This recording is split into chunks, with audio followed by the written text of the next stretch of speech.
আমরা ক্ষমতায় যাব, আমরা কাদিয়ানীদেরকে জাতীয় সংসদে আইন পাশ করে কাফের ঘোষণা করব, অমুসলিম ঘোষণা করব ইনশাআল্লাহ। এবার কাদিয়ানীদের অমুসলিম ঘোষণা দাবি আদায় করার জন্য যদি প্রয়োজন হয় আবার 5ই মের মতো ঢাকা অবরোধ করতে হবে, ঢাকা অবরোধ করতে হবে।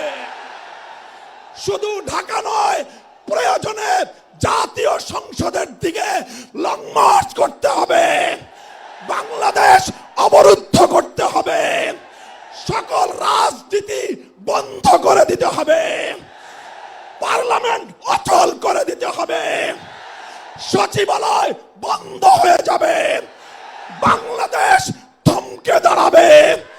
কাদিয়ানীদের অমুসলিম ঘোষণার দাবি আদায় করতে হবে, রক্ত দিতে হলে রক্ত দিতে হবে। জীবন দেওয়ার জন্য, খাতমে নবুয়তের দাবি আদায়ের জন্য মাথায় কাফনের কাপড় বেঁধে শহীদ ঈদগাহে যেতে কারা প্রস্তুত?